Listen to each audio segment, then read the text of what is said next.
Students, अब हम करेंगे आज सेपरेशन ऑफ मिक्सचर जो होते हैं अलग अलग चीज़ों में जो मिक्स होते हैं उनको कुछ टेक्निक्स होती हैं कि उनको हम उनके मिक्सचर से जो है अलग कर सकते हैं। तो बहुत सभी चीज़ को डिपेंड करता है कि किस चीज़ का मिक्सचर है। तो आज हम अलग अलग टेक्निक्स पढ़ेंगे। कुछ टेक्निक्स मैं आपको बता रही हूँ इसमें। ठीक है, नाउ स्टार्ट। यहाँ पर हमने कुछ मटेरियल लिया है, watch glass, ink, blue black, beaker, stand, burner. ठीक है, ये सारी चीज़ ली। अब प्रोसीजर इसमें क्या है, आप पहले ये डायग्राम देख लो तो आपको प्रॉपर समझ में आ जाएगा यहाँ पर कि इसमें प्रोसीजर क्या है। कि पहले तो यहाँ पर मैं आपको थ्योरी की जगह ये डायग्राम के थ्रू ज़्यादा अच्छे से आपको समझ में आ जाएगा, इसमें बता देती हूँ।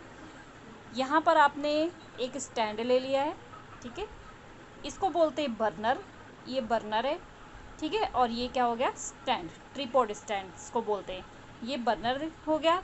उसके बाद ये है बीकर, ये है कांच का बीकर, ग्लास बीकर। बीकर के अंदर हमने डाला है वाटर, ये क्या है, वाटर, ठीक है। इसको बोलते हैं पेट्री डिश। इसके अंदर जो मिक्सचर है वो हमने लिया है वाटर, मतलब एक तरीके से इंक है, जो इंक यूज़ किया जाता है ना, उसका मिक्सचर है, ठीक है। अब इसको क्या किया, जब इसको हीट करना शुरू किया हमने, ये बर्न होना शुरू हुआ, जलना शुरू हुआ, तो वाटर क्या हुआ, इवेपोरेट हुआ। इवेपोरेट हुआ तो इसके ऊपर पेट्री डिश में जो इंक रखी हुई थी वो भी इवेपोरेट होना शुरू हुई, ठीक है। तो इवेपोरेट होने के बाद हम क्या देखते हैं कि इसका जो वाटर है, इसमें जो वाटर था वो तो सारा इवेपोरेट हो गया, और बिहाइंड यहाँ पे कुछ पाउडर सा बच गया, ब्लू कलर का पाउडर सा बच गया। तो वो पाउडर क्या था, इंक था, ठीक है, इंक का पाउडर था, मतलब डाई थी। तो इससे हमें पता चल जाता है कि जो इंक है वो क्या है, वाटर का और डाई का क्या होता है, मिक्सचर होता है। तो ये एक मेथड था जिसके थ्रू हमने इसको क्या कर दिया, अलग कर दिया।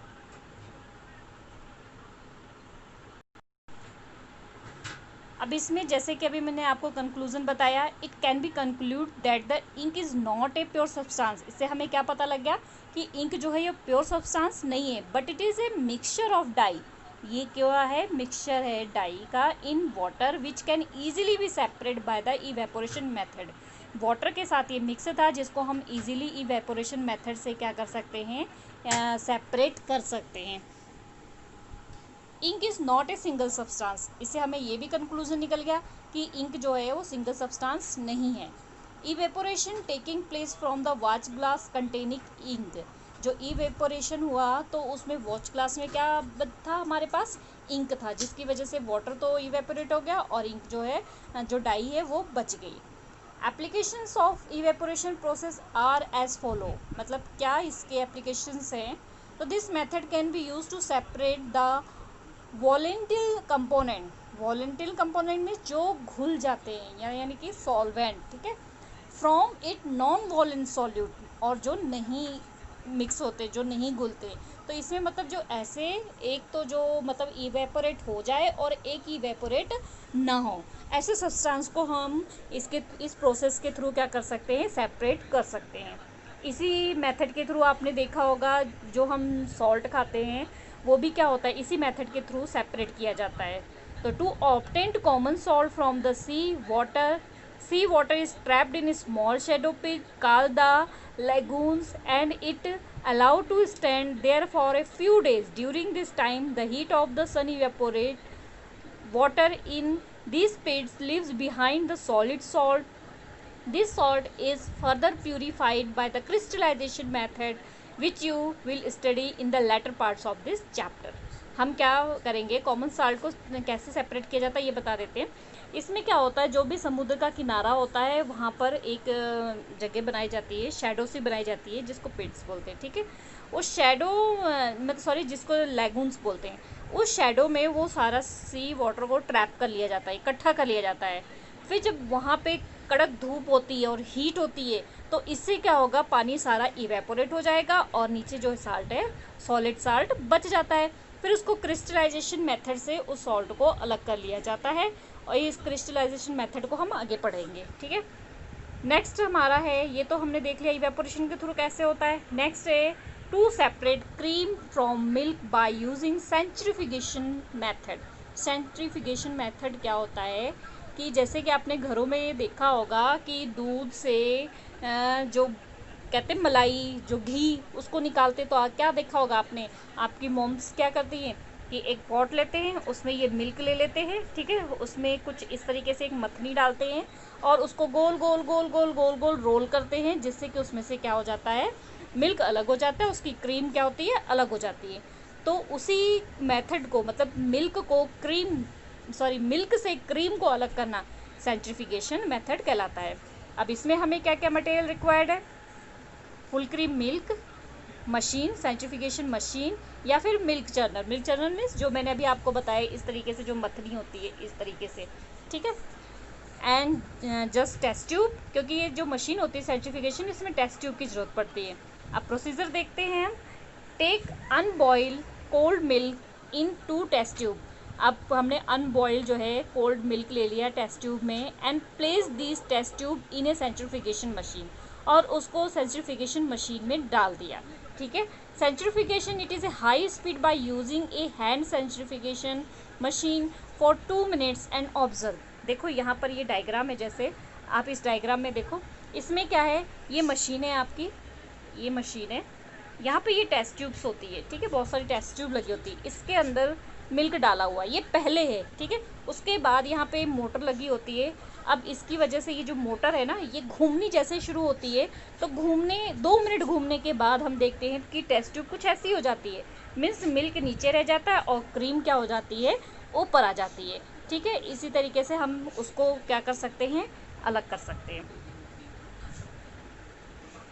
तो इस तरीके से आपने ये देख लिया कि ये क्या था, घूमने के पहले ये मिल्क था, उसके बाद जब हमने उसको रोटेट किया तो ये हो गया, क्रीम अलग हो गया और मिल्क अलग हो गया। अब ऑब्जर्व आपने क्या किया, क्रीम जो है ऊपर मिल्क के क्या होने लगा, फ्लोट होने लगा, जो कि हमें इजीली दिखाई दे रहा है। कंक्लूजन क्या निकला, when milk is rotate at high speed then the suspended lighter particles, fat and protein molecules bind with each other and form the cream and the skimmed milk।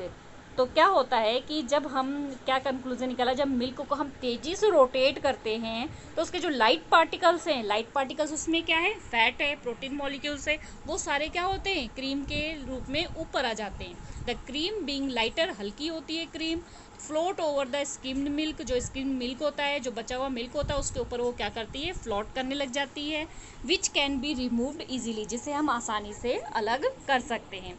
अब इसके applications of the centrification method are, इसमें हम देखते हैं आगे, separation kerosene oil from water. अब आप क्या केरोसिन ऑयल वाटर को सेपरेटिंग फनल के थ्रू क्या कर सकते हो, अलग कर सकते हो। सेपरेटिंग फनल क्या होता है, दो इमिसिबल लिक्विड, दो इमिसिबल मीन्स एक दूसरे में जो घुलते ना हो, उनको कैसे अलग करना है। अब ऑयल है, वाटर है, इन दोनों को अलग करना है, तो क्या करना है, दोनों तो आपस में घुलते नहीं है ना, तो इनको अलग करने के लिए हम ये मेथड यूज़ करते हैं। तो separate kerosene oil from the water. Material required, separating funnel चाहिए, इसके लिए हमें आयरन स्टैंड चाहिए, केरोसिन ऑयल चाहिए, बीकर, वाटर। अब प्रोसीजर देखते हैं हम। A mixture of kerosene oil and water is taken in the separating funnel. The separating funnel is the clamped on an iron stand. अब क्या किया, हमने एक मिक्सचर लिया केरोसिन ऑयल का और वाटर का, और उसको कहाँ रखा, सेपरेटिंग फनल में रखा, एंड द सेपरेटिंग फनल को क्या कर दिया, हमने आयरन स्टैंड के ऊपर क्लैम्प कर दिया। The mixture is allowed to the stand so that is form 2 distinct layer. अब ये मिक्सचर जो है आपस में इमिसिबल है, इसलिए इनमें 2 अलग अलग से हमें लेयर दिखाई देने लगेगी।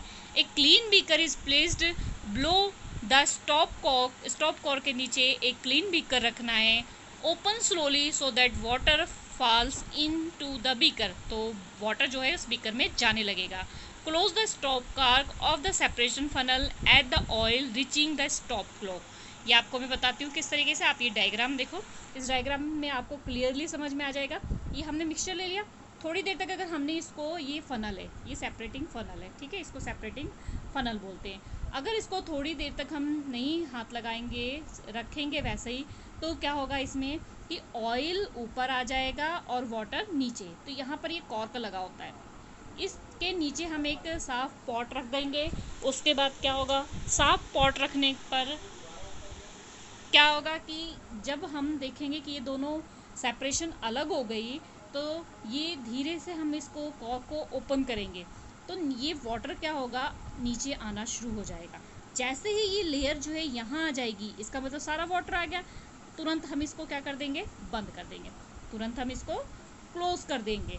तो क्या हो जाएगा, यहाँ पर जो है ऑयल रह जाएगा और जो वाटर है वो नीचे कलेक्ट हो जाएगा। ठीक है,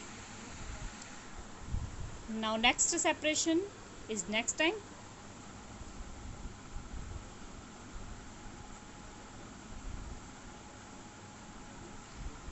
नेक्स्ट सेपरेशन को हम नेक्स्ट वीडियो में देखते हैं।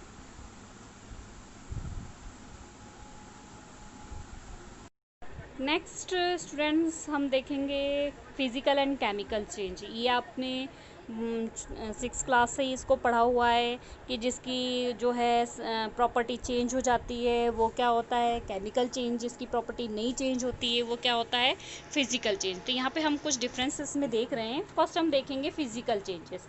फिज़िकल चेंजेस में क्या होता है, नो न्यू सब्सटेंस फॉर्म्ड, इसमें कोई नया सब्सटेंस फॉर्म्ड नहीं होता है, मास चेंज नहीं होता है, एनर्जी ना तो एब्जॉर्ब होती है ना ही रिलीज होती है। ये डिफरेंस भी आप लिख सकते हो इसका। ठीक है, रिवर्सिबल इज नेचर में रिवर्सिबल होता है। For example glowing of bulb, sublimation of the camphor means क्या होता है, कपूर। ठीक है, मैग्नेटाइजिंग ऑफ आयरन, ठीक है, लोहे में जो है मतलब मैग्नेट का इफेक्ट आना। नेक्स्ट केमिकल चेंज क्या है कि न्यू सब्सटेंस इसमें फॉर्म्ड होता है, मास चेंज होता है और एनर्जी एब्जॉर्ब और रिलीज़ भी होती है। ये इरिवर्सिबल है, जैसे कि रस्टिंग ऑफ आयरन, लोहे को जंग लग गया तो क्या होता है, ख़राब हो जाता है। बर्निंग ऑफ मैग्नीशियम, ठीक है, तो मैग्नीशियम अगर जल जाता है तो ऐश बन जाएगा, धुआं और पीछे राख रह जाएगा। इसी तरीके से मेटल अगर एसिड के साथ रिएक्शन करती है तो हाइड्रोजन गैस बनाती है। तो ये चैप्टर हमारा जो है फिनिश हो गया आज। नेक्स्ट हम मिलेंगे न्यू चैप्टर के साथ। ओके स्टूडेंट्स, आई होप आपको समझ में आ गया हो। तो please like, subscribe and share.